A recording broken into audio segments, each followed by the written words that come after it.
Hello everyone, and now welcome to Game 4 in a series here on Entombed Valley. Grubby with a very impressive win over Sting. I think Sting was just getting a little bit flustered. Grubby was all over the place, constantly fighting, and he just fought much more efficiently with his units than Sting did. Grubby coming in from the top, coming in from the side. And a lot of it could have just boiled down to Sting was never able to shut down those proxy pylons, enabling Grubby to move home field advantage into his opponent's base. Now, Sting in the past 3 games has pretty much gone for an economic game. Games 1 and Games 2, he went for a faster command center first before barracks. Game 3, he also went for a 1 racks expand. We'll see if it will be a similar strategy once more. Grubby in Game 3 with that impressive Blink Stalker play, able to hold Sting, and then when Sting tried to move for an all-in, was stopped by a Force Field and a Colossus. Grubby now looking to take a look around, doesn't spot the command center, now going to be making its way in, and is it going to spot anything? Is it actually going to move inside far enough? He will. And spotting the barracks being built off over here, Sting also going for a refinery over here as well. Now, some of you guys may be wondering, like I am, why he didn't decide to build a choke point at the front door here. Now, based upon what I've seen from Grubby, Grubby normally doesn't pressure the front door all that much. If you actually saw the previous games, the supply depots and the barracks actually got more in the way of Sting than it got in the way of Grubby. Probe now going to be making his way down, making sure that there is still no command center as an SCV now about to scout. So far it looks as though a Marine now being trained. We are going into a factory. There's that refinery. Is a second refinery coming down? A second barracks is coming in. So this is going to be 2 racks. And Grubby hasn't spotted this barracks over here to the south just quite yet. Now a little bit of a lucky break for Grubby. Grubby is not going to get scouted out for quite some time, as this SCV scouted in the wrong direction. Perhaps thinking that you could in fact have north and south spawns. Definitely thinking that.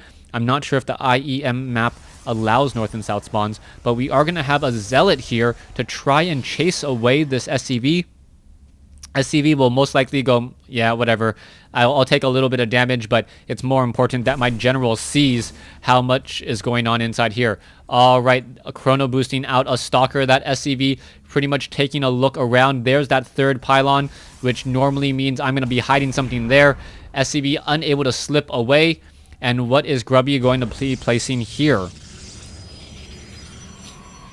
Nothing just quite yet, as he is now going into a robotics facility, and he is still yet to take up an expansion. Perhaps he is expecting that Sting is going to be going very, very heavy into perhaps cloaked Banshee play, and he wants an observer just in case. Behind this, though, Sting is actually going into his stereotypical Marine Marauder count. You can see 5 Marines here on the front door. Marauders being trained, and I like what Sting is doing here as well. Sting purposely is only showing Marines, not showing the Marauders, because Grubby doesn't know if there's a second barracks, and he doesn't know if there's actually a tech lab yet. By only showing these Marines, Grubby is still forced to play a little bit in the dark as to what's going on. There is still no observer being trained, but Grubby, somehow having a sense that perhaps Marauders are being trained, is going for Immortals. This is normally not what you would typically want to do if you see a handful of Marines, but because there are Marauders here as well, the Immortals should actually be a decent enough counter. Hopefully, though, Grubby will not over-invest into Immortals, as there is a much heavier Marine count than Immortals. Normally, the build that I'm seeing coming in from Grubby is much more useful against Zerg, Sentries, and Immortals to protect against Zerglings and Roaches. Alright, there is another Sentry once again. It looks like this is going to be an all-in attempt coming in from Sting. Combat Shield not yet done. No Stim Pack at all. Just concussive shells. SCVs are now going to be brought over. And here, what do we have? SCVs looking to see if there's anything going on over here. Why are all these units off on the side? That is going to be the big question. Here we go. And oh, a beautiful force field trap there as the Immortals with a range of 6 trapping so many units. All right, the sentries are now trying to back away. SCV will get taken down there. And Grubby with a 31 probe to 24 SCV advantage holds what could have potentially been a very, very successful all-in. Grubby now making his way back down with the units. He has the economic advantage with 32 probes, actually oversaturating his main base. You only need 30 probes per base, but that means that he will be in a very, very good position once he takes up his Nexus and his natural expansion. Sting now in a bit of a catch-up game, and what we're seeing here is perhaps an observer and Grubby saying, you know what, I knew exactly what you were trying to do. You were trying to handle this with an all-in. I'm going to hold it with sentries and Immortals, no zealots whatsoever. Since zealots are melee units, he didn't actually want to feed any resources to his opponent. Here we have a zealot now trying to retreat back. We have 2 additional warp gates warping in, but we really need to see a lot more reinforcements if anything is going to come of this. Grubby now perhaps going the long way around, maybe able to set up a proxy pylon.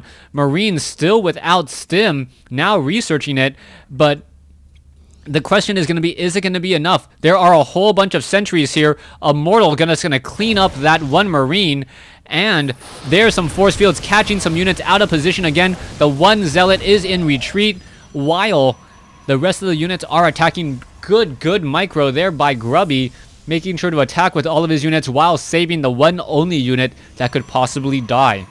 Alright, there is an observer here. It did spot that there is that command center. All of the Marines and the Marauders are now in retreat again. Grubby now with a very, very good economic, or he should have an economic advantage, 36 to 36, and also less diminishing returns. Perhaps needs to pull some more probes over there. Proxy pylon now warping in as well. Do the Marauders spot it? No, they do not.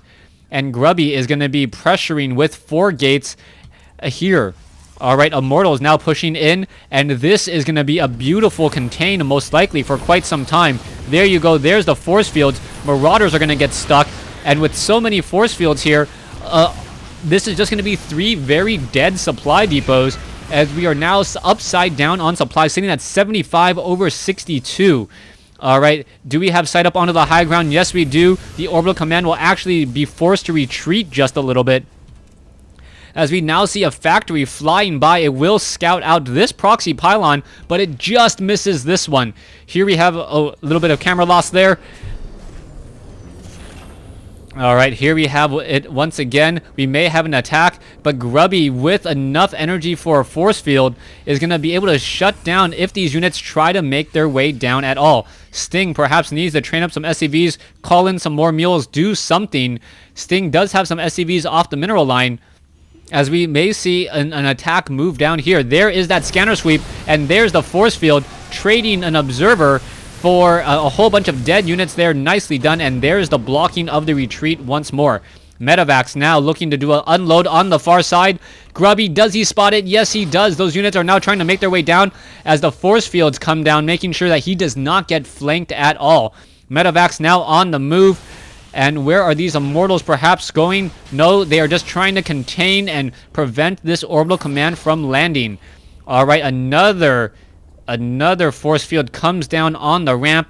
Double medevacs, though, making the flight across the map. Are we seeing more Immortals? It looks as though just a group of Stalkers. This is actually the worst possible combination of units, as the Marauders are now being forced to unload themselves here at this pylon. Down goes the pylon, but Grubby now does have scouting information on where exactly Sting is.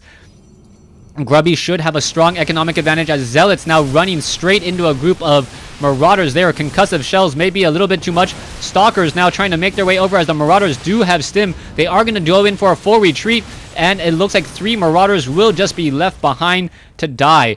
Back over here, Immortals. Oh, this could be very bad here. Are we going to see some force fields? Yes, we do. And now there is another force field. Medevacs going to be able to clean up Grubby's units, and now catching a reinforcement from the front. All of Grubby's units, his beautiful hold, all for naught now, as Grubby perhaps will be able to warp in some units behind enemy lines to contain his opponent. Income is still much higher for Grubby, as we now finally see a transfer of SCVs over. One Zealot is in the mineral line here, as Sting finally establishes up his natural expansion at the 14-minute mark. There are a whole bunch of SCVs all together. The Colossus, is it going to be able to do a lot? Yes, it is going to be able to force or get a lot of splash damage here. SCVs just end up getting sliced once again. Harvester count 49 to 29. Zealots are backing away as the Colossus is now leading the counterattack, the counter charge, and Colossus just so effective at dealing with those squishy Marines. Grubby perhaps coming back in with the counterattack now. Sting unable to really regroup and refocus. A very heavily damaged Colossus still part of this army. A heavily damaged Colossus fights just as well as a full hit point one. And as that extended thermal lance range gets completed, Grubby is going to have 3 Colossi with a very far attacking range. Marines and Marauders now looking to come in. It did finally spot this pylon here. That will get cleaned up. This pylon will most likely be next, as Sting is currently down by about 25 supply. Harvester count 49 to 34. Still much better economy for Grubby. And anytime a Protoss player is able to establish up a third before a Terran player, that means that they are in the lead. Things are going well for Grubby at this point, as we see Vikings now being trained by Sting.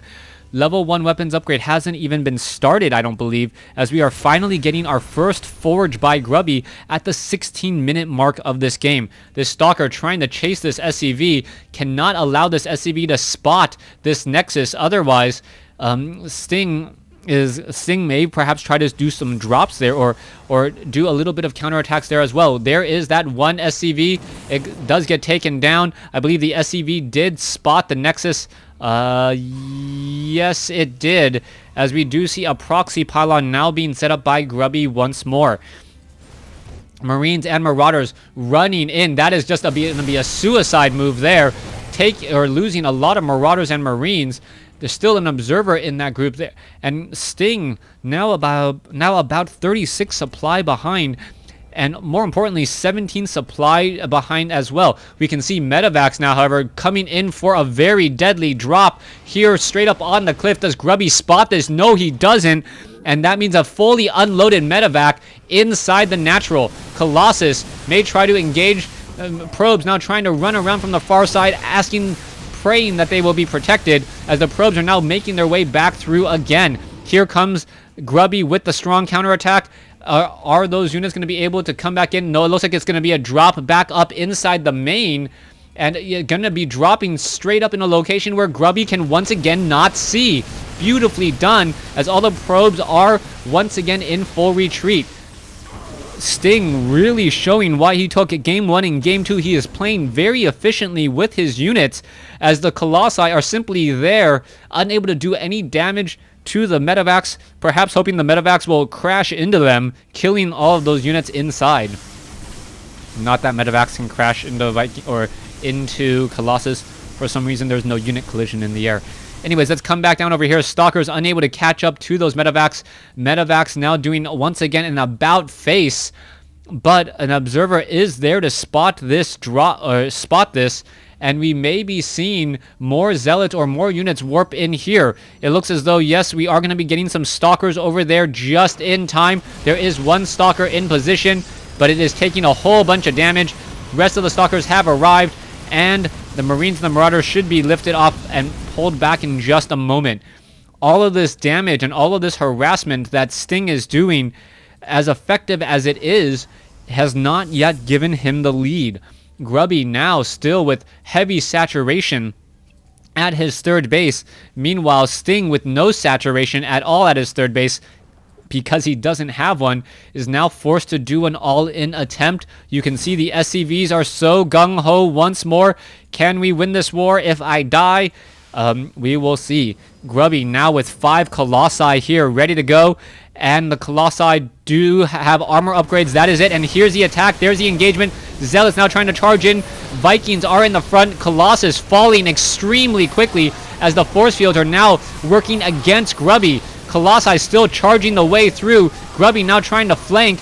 All the Vikings are finishing off all the Colossi. All the Stalkers are finishing off all the Vikings. But now with the transition into Archons, the Archons may be enough. The Stalkers, they do not have Blink. They are not going to be able to catch up to those Medivacs, at least not that easily, as the Archon is still leading the way. Archon, with only 2 kills, does get taken down. And Grubby, in a very, very bad engagement, now almost even in terms of supply. Alright, these rocks need to get taken down. It looks like they will get taken down here in just a second. Zealots now trying to come back over to engage. All of these probes are in trouble. And what is going to be happening here? Stalkers engaging as well. Probes coming off the mineral line. Is it going to be enough? All the probes dying for naught, as the Stalkers are now in a very bad situation as they are getting attacked from the low ground as well. Sting with the supply advantage, still bringing in over more and more units. Archon doing as much as it can. It will get taken down by Marines and Marauders on the low ground. And I think Grubby may not be able to hold this. Grubby now trying to run away. A Colossus does appear. Zealots now reinforcing as well. And that may be just enough, as the Marauders and the Marines are still trying to find the better position. The Colossus does have extended thermal lance range, slicing and dicing through all of these units.